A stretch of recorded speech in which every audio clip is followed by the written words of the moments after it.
vous allez bien. Aujourd'hui on se retrouve pour une nouvelle vidéo. Donc une vidéo assez chill. Donc là dans cette vidéo je vais un peu vous parler de mon sport en fait. Donc c'est un peu pour vous faire découvrir pour ceux qui ne connaissent pas. Donc mon sport qui est le breakdance. Voilà, donc c'est un sport qui devient de plus en plus connu. Et je me dis que ça pourrait être sympa un peu de vous faire découvrir, de vous montrer un peu ce que c'est. Parce que voilà, je trouve ça toujours sympa de faire découvrir un peu aux autres. Et si vous avez envie de vous lancer... je vais vous donner un peu quelques petits tips. Donc voilà, sans plus attendre, je vais passer donc au vif du sujet. Donc le breakdance. Donc le breakdance c'est quoi? C'est un style de danse donc, qui appartient au hip-hop. Et donc le break c'est plus on va dire ce qui est au sol. Donc il y a aussi la danse debout, il y a la danse au sol. Et c'est plutôt on va dire la partie avec les figures, les power moves, etc. Donc vous avez plusieurs types on va dire de mouvements dans le break. Donc vous avez tout ce qui est danse debout, donc on appelle ça les top rock. Vous avez ensuite tout ce qui est les pas de danse au sol, donc ça c'est tout ce qui est les footwork. Et vous avez donc les freeze, donc c'est tout ce qui est statique, en fait les figures statiques. Et vous avez les phases et les power moves, donc ça c'est les figures assez impressionnantes que vous voyez où tu tournes et tout, etc. Donc c'est un sport qui peut aussi bien se pratiquer en club que seul. Après c'est vrai qu'en club c'est plus sympa parce que voilà, t'es dans une team, il y a un esprit d'équipe, c'est plus sympa. Mais voilà, c'est un sport aussi qu'on peut pratiquer un peu partout, faut juste avoir assez d'espace. Et un sol quand même pas trop dur, enfin un sol qui glisse un petit peu un minimum. Donc pour les compétitions, ça se passe en fait sous forme de battle. Donc un battle c'est tout simplement on va dire deux équipes, donc ça peut être 1 vs 1, 2 vs 2, 3 vs 3, etc. Deux équipes qui s'affrontent, donc qui vont danser l'une contre l'autre. Et donc en général c'est 3 manches, donc après ça dépend, mais en général on fait 3 passages en fait. Donc dans chaque passage vous avez des top rock, des footwork, des power moves, des freeze, etc. Et le but en fait ça va être de danser mieux que l'autre en fait. Donc il y en a un qui danse, un autre, et ainsi de suite, c'est alterné. Et vous avez des juges en fait qui vont tout simplement voter. Vous en avez plusieurs, en fait c'est un vote à la majorité. Et qui vont voter qui a fait le meilleur passage, enfin les 3 meilleurs passages en général. C'est un sport qui est très complet, donc c'est un sport qui est très musculaire parce que c'est vrai que quand vous faites des figures statiques, quand vous faites des power moves, il faut beaucoup de puissance, beaucoup de force. Mais en même temps, c'est aussi très cardio parce que vous enchaînez, vous dansez, ça vous enchaînez beaucoup, c'est très fatigant de tout enchaîner. En même temps, vous avez besoin de beaucoup de souplesse parce que voilà, il y a des figures quand même, plus vous êtes souple, plus c'est facile. Et c'est un sport qui demande énormément de technique aussi parce que c'est des mouvements très précis, surtout les power moves. Si vous faites pas exactement le mouvement correctement, vous aurez plus de difficultés. C'est un sport quand même qui est très difficile parce que déjà il y a énormément de choses à apprendre. Il y a de la danse debout, il y a des freeze, il y a des power moves. Déjà les power moves c'est extrêmement long à apprendre. Si en plus de ça, il faut apprendre les pas, il faut apprendre tous les trucs à côté. Enfin, c'est vrai qu'il y a énormément de choses à apprendre. Et en plus de ça, c'est dur parce que les power moves, ça prend du temps à s'apprendre.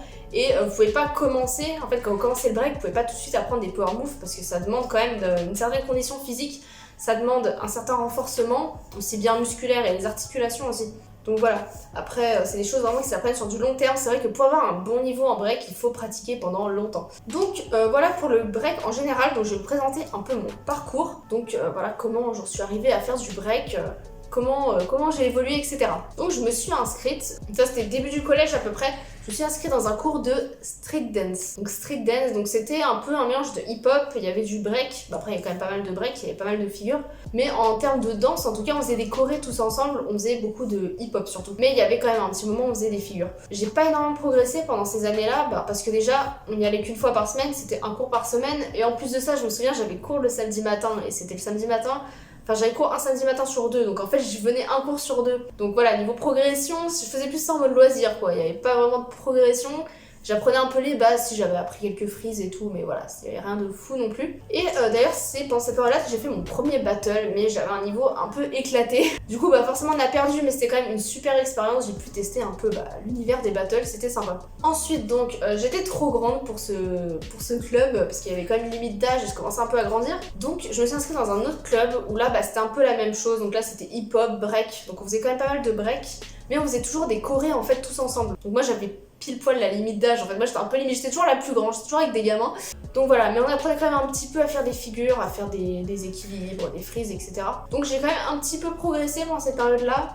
Mais là, j'y allais qu'une fois par semaine, pareil, donc rien de ouf. Puis ensuite, vers la seconde première, je sais plus exactement, j'ai acheté des tapis parce que j'avais envie de m'entraîner chez moi en fait. Parce que le prof nous disait, si vous voulez progresser, il faut vous entraîner chez vous. Si vous voulez progresser et que vous venez juste au cours ici une fois par semaine, vous n'allez pas progresser. Du coup, c'est pour ça que j'ai acheté des tapis pour pouvoir m'entraîner chez moi. Et franchement, c'était grave cool. J'ai pu progresser un petit peu encore. Mais le truc c'est que j'avais pas trop le temps non plus de m'entraîner parce que quand je revenais des cours, des fois c'était un peu tard, je faisais mes devoirs Et après, bah voilà, je pouvais m'entraîner un peu le week-end, donc de temps en temps je m'entraînais le week-end, mais le dimanche j'allais à la piscine par exemple, donc le dimanche c'était mort. Je pouvais m'entraîner un peu le samedi, et le mercredi après à la limite, mais bon c'est vrai que j'ai eu des moments en fait où ma motivation baissait, et il y a des moments où je m'entraînais pas en fait, il y avait des périodes où je m'entraînais pas, où je disais c'est bon j'arrête le break, ça me saoule, puis des moments où je voulais reprendre, enfin voilà. J'étais pas très régulière et surtout en fait je m'entraînais toute seule. Je regardais un peu des tutos sur YouTube mais bon, il n'y avait pas énormément de tutos non plus. Enfin, c'était quand même l'époque où le break commençait à émerger sur YouTube. Donc je regardais bah voilà Arthur Moza, enfin B-Boy Arthur à l'époque. C'était quoi le nom de la chaîne? Il y avait Atomic, je crois. Il y avait Justin Leak, B-Boy Blog qui va regarder cette vidéo peut-être. Et voilà, j'ai essayé d'apprendre un petit peu comme ça, mais c'était pas suffisant parce qu'il fallait clairement qu'on me coach, on va dire, qu'on regarde vraiment ce que je fais. C'est très compliqué de progresser seule. Et surtout, je m'entraînais pas de la bonne manière, donc forcément, j'ai pas non plus progressé de fou. En plus de ça, je faisais beaucoup de freeze et de power move, mais je faisais pas de danse en fait. Quand j'étais toute seule, je faisais pas du tout de danse. Du coup, bah, j'ai pas trop progressé en danse, hein, même pas du tout.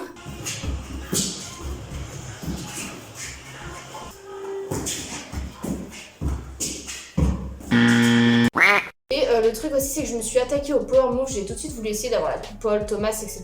Alors que je débutais, j'avais clairement pas les bases, j'avais pas le handstand, j'avais quelques freeze, j'avais baby freeze et tracks, mais c'est tout quoi, j'avais pas grand chose et je m'attaquais déjà au power move alors que j'étais pas forcément assez renforcée. Et voilà, forcément j'arrivais pas à progresser en power move parce que j'avais pas les bases. Vous n'avez pas les bases. Ensuite en terminale, j'ai décidé de me mettre vraiment à fond. Donc là j'y allais bah, en rentrant des cours, je me réservais une heure, je me disais au lieu de faire mes devoirs, bah, je m'avancerais ou je fais mes devoirs après. Enfin bref, j'ai réussi à libérer du temps en semaine pour m'entraîner. Donc là je m'entraînais beaucoup, je m'entraînais 5 fois par semaine je crois. Même des fois 6, donc c'était très intensif, je m'entraînais quand même beaucoup. Peut-être un peu trop, hein. En plus, merde j'ai plus de batterie. Alors excusez-moi si le cadrage a un peu changé, j'avais plus de batterie, du coup j'ai dû faire une pause. Bref, je disais, pendant cette période où je faisais beaucoup de break, le problème c'est que je m'échauffais pas énormément. Donc je m'échauffais vraiment, je faisais la base, donc c'est-à-dire les poignets, enfin les articulations, je faisais vite fait en fait les articulations, mais je faisais pas un échauffement progressif en faisant un peu de danse, en faisant un peu des frises, des équilibres pour s'échauffer. Je m'échauffais très peu et après j'enchaînais direct, bah j'enchaînais plein d'équilibres, plein de power move et tout. Enfin ces figures, c'est des figures très traumatisantes pour les articulations. Par chance, pendant cette année en terminale, je me suis pas blessée une seule fois. Assez étonnant, je sais pas comment j'ai fait honnêtement, mais bien évidemment, j'en ai payé les conséquences après. Donc ça, j'en reparlerai juste après. Donc en terminale aussi, j'ai réussi à pas mal progresser parce que j'ai découvert une chaîne YouTube qui s'appelle SolPM, Science of Learning Power Move, avec magnifique accent. Et en fait, c'est une chaîne, c'est un américain, je crois, qui fait des vidéos en fait où il explique les power moves, mais étape par étape. Par exemple, il va dire, bah voilà, pendant une semaine, vous faites ce mouvement précis et vous répétez ça 200 fois par jour par exemple pendant 2 semaines. Et après à chaque fois bah, tu passes d'une étape à une autre jusqu'à avoir le mouvement. Et c'est ce que j'ai fait du coup pour la coupole. Et en plus de ça, donc à côté de la coupole, je travaillais le swipe, le handstand, je travaillais le macaque. Enfin, le monkey flip. Et voilà, je l'ai travaillé un petit peu à côté, mais je me concentrais principalement sur la coupole. Mais voilà, faut savoir que je m'entraînais quand même très souvent, 5 fois par semaine. Et bah, quand je faisais pas de break, donc je faisais du renforcement musculaire. Donc au final, j'avais pas de jour, il y avait aucun jour en fait où je faisais zéro sport. Ce qui fait que du coup, bah forcément, je m'entraînais trop et je malmenais mon corps. Donc voilà, ne faites pas cette erreur de trop vous entraîner. Le truc c'est que je voulais tellement progresser, j'avais tellement envie de l'avoir cette coupole. En plus, PM dans ses vidéos il disait bah faites ça 5 fois par semaine. Du coup c'est pour ça que je me suis dit tiens faut que je m'entraîne 5 fois par semaine pour faire exactement comme il dit. Bah c'était pas une bonne idée. Donc quand même j'ai énormément progressé pendant cette année de terminale parce que bah déjà j'ai réussi à avoir la coupole, donc je l'ai eu, bah je sais pas, j'ai commencé à peu près vers novembre, donc on va dire en 6 mois à peu près environ j'ai eu la coupole. Et en plus de ça donc j'étais inscrite, j'ai changé de club en fait parce que bah j'étais trop grande encore une fois. Je suis allée dans un club pour adultes et là c'était du hip hop, il y avait que de la danse en fait. Le truc c'est que il y avait quelques figures, en fait c'était un peu cliché quoi parce que les mecs faisaient des figures et les filles dansaient debout quoi. Le truc c'est que j'avais envie de faire des figures mais en même temps je venais de découvrir la danse debout, mais là c'était vraiment en équipe, c'était vraiment un crew en fait, on faisait même des compétitions de danse d'ailleurs et c'était trop bien et franchement je kiffais tellement danser debout que bah au final je disais bah c'est pas grave si je fais pas de figure, au pire j'en fais chez moi et bah voilà je fais de la danse ici parce que vraiment je kiffais aussi bah faire de la danse debout et du coup ça me dérangeait pas. Après de temps en temps il nous faisait travailler les figures mais c'était quand même très rare. Du coup voilà, et en plus le prof c'était pas un prof de break donc il s'y connaissait pas forcément super bien. Genre ils voyaient que je faisais mal au mouvement, ils me disaient allez réessaye, refais. Moi je disais mais j'ai mal, j'ai des bleus de partout, j'en peux plus, c'est pas grave, mange le sol. Du coup j'ai quand même réussi à avoir la coupole, mais, oui il y a un mais, c'est que ma coupole était pas bonne en fait, elle était dégueulasse. Alors j'exagère, mais en fait j'arrivais un peu à enchaîner quelques tours, mais je vais pas rentrer dans les détails techniques, mais elle était mal faite, ce qui faisait que du coup je perdais facilement de l'élan en fait, parce que je cassais trop tôt, et du coup bah je pouvais pas enchaîner plus de 3-4 tours, ou alors les 3-4 tours j'allais vraiment les chercher et ça m'épuisait toute mon énergie, et en plus de ça comme je cassais plus tôt, je tombais sur le bas du dos, et je me défonçais le dos, et aussi les poignets parce que je cassais d'un coup. Donc voilà, c'était une méthode pour faire la coupole qui était pas ouf parce que je me faisais mal, et c'était très épuisant, et c'était pas forcément joli, pas forcément harmonieux.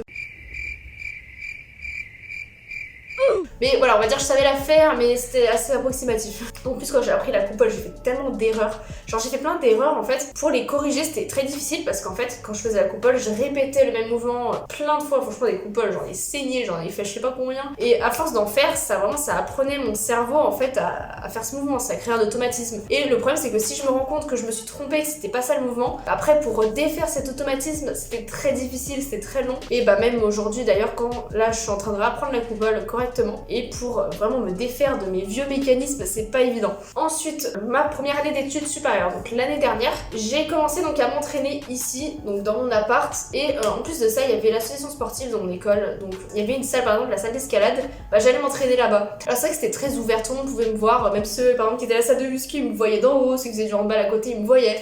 Et bon, je disais tant pis, de toute façon faut que je m'entraîne. Et en plus de ça, j'ai trouvé un club à Rouen où bah justement je pouvais y aller une fois par semaine, et franchement là-bas l'avantage c'est qu'on faisait vraiment que du break, c'était du break quoi, c'était pas du hip-hop. Et j'ai énormément progressé parce que le prof voulait vraiment nous faire progresser. D'ailleurs c'est là que le prof a remarqué que ma coupole je la faisais mal, et c'est à partir de ce moment-là que j'ai voulu réapprendre la coupole. Donc il y a eu un peu de temps quand même avant que je la réapprenne la coupole, bah il s'est passé 1 an. Donc j'ai continué à faire ma mauvaise coupole pendant 1 an, et c'est cette année en fait que j'ai commencé à réapprendre la coupole.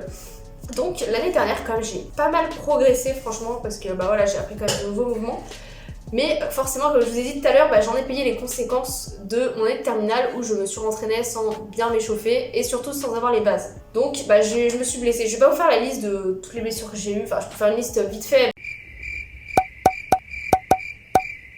Mais voilà, je me suis fait plein de fois des blessures, enfin vraiment voilà. Et mais quand même j'ai quand même beaucoup progressé, et j'ai essayé de rapprendre les bases, donc le handstand, parce que j'avais pas vraiment le handstand avant, j'arrivais un peu à monter, mais c'était très approximatif. J'ai pu faire même, alors j'ai pas vraiment fait de battle, mais je suis allée à des événements. Après t'enchaînes.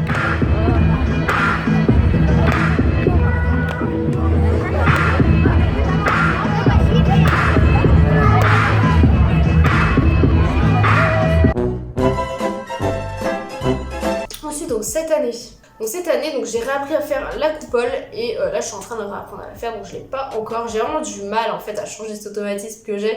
Je pense aussi que je manque de souplesse. En fait, il faut savoir que je suis très raide de base, je suis raide comme un piquet, et je fais des étirements, j'en fais 3 fois par semaine, et je fais pas juste des étirements, je fais vraiment de la souplesse où j'essaie vraiment d'aller le plus loin. Et voilà, franchement je sens que je suis vraiment raide, et c'est assez difficile de gagner en souplesse. Et le problème c'est que la coupole faut être quand même assez souple. Donc cette année j'ai pas mal progressé aussi parce que j'ai eu le handstand. En fait le handstand ça m'a débloqué énormément de choses, ça m'a aidé à être plus à l'aise sur mes appuis. J'ai eu le handspin aussi, j'ai eu pas le figure, je vais pas vous faire la liste entière.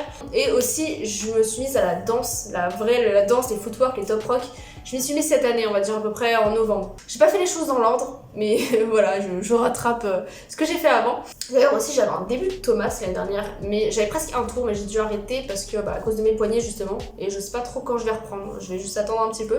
Et en plus de ça, cette année, donc j'ai fait un e-battle, et franchement bon, j'ai perdu, mais j'ai appris quand même énormément de choses. Déjà j'ai appris un peu quels étaient mes défauts, et franchement c'était une bonne expérience. Les battles, franchement je pense que c'est ce qui permet de progresser parce qu'on comprend vraiment ce qu'on fait mal en fait. Et donc j'espère que je vais pouvoir en refaire, parce que c'est vrai qu'avec le Covid, voilà, déjà mes cours de break au club, c'est tout arrêté. Enfin là on les fait en visio, mais c'est quand même pas aussi bien qu'en vrai. Mais aussi j'ai acheté un programme de break, donc ça c'est en fait j'ai un suivi à distance, donc avec une autre personne qui me suit et qui me coach un peu en fait, donc avec ça j'espère que je vais progresser, et voilà tout simplement. Ensuite, quelles sont les erreurs que j'ai faites du coup, et que si vous faites du break, je vous recommande de ne pas faire justement. Déjà le fait de pas assez m'échauffer au début et de pas assez récupérer, ça ce qui m'a causé des blessures forcément. Après voilà, je vais pas rentrer dans les détails, mais faut pas juste échauffer les poignets comme ça et hop c'est bon quoi. Faut faire en fait un échauffement progressif, faut commencer par les figures les plus faciles qui demandent le moins de force, le moins d'effort, et commencer aussi par la danse.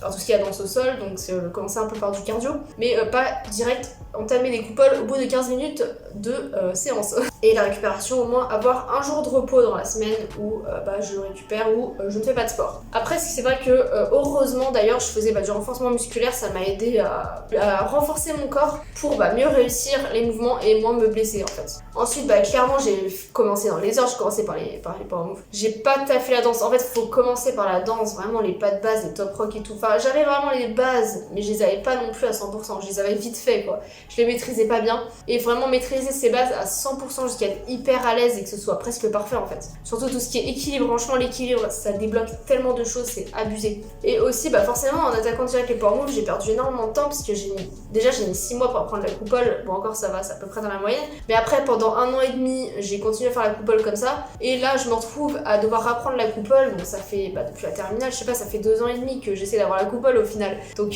voilà j'ai perdu pas mal de temps en vrai. Et aussi moi mon problème c'est que je veux tout travailler en même temps. En fait j'ai tellement d'objectifs, j'ai envie de tout savoir faire, j'ai envie de savoir faire ça, et du coup je travaille tout en même temps. Et c'est vrai que j'ai du mal à me concentrer sur un mouvement. Et je sais que si je travaille qu'un seul mouvement, d'un moment ça va me saouler. En termes de power move, je pense qu'il faut en choisir 2 et après choisir un peu des bases à côté et la danse. Mais faut pas avoir trop d'objectifs en même temps parce que sinon on s'y perd et au final on n'arrive pas à être régulier en fait. En fait, ce qui vous fait progresser, c'est le fait d'être régulier sur une figure, une seule chose en fait, et c'est comme ça que vous voyez votre progression. Et aussi, au début, je m'étirais pas assez, donc je faisais des étirements de temps en temps, mais j'en faisais quand même rarement. Et comme je suis très raide de base, forcément, ça m'handicape énormément. Et franchement, les étirements, ça aide. Le mieux, c'est d'en faire dès le début, quoi, enfin, d'en faire un maximum. Donc voilà, je voulais juste vous parler de mon sport, juste vous présenter un peu ce que c'est pour ceux qui sont curieux, s'il y en a qui veulent s'y mettre, voilà, c'est toujours sympa de découvrir. J'espère que la vidéo vous a plu, donc si c'est le cas, n'hésitez pas à me mettre un pouce en l'air pour me le faire savoir. Et n'hésitez pas à me dire dans les commentaires s'il y a des gens qui font du break, donc s'il y a des gens qui connaissent, des gens qui hésitent à en faire ou qui aiment bien. Voilà, n'hésitez pas à me dire ce que vous en pensez en fait du break. Donc n'hésitez pas également à vous abonner à la chaîne si c'est pas encore fait pour voir mes prochaines vidéos. Et donc moi je vous dis à la prochaine, ciao!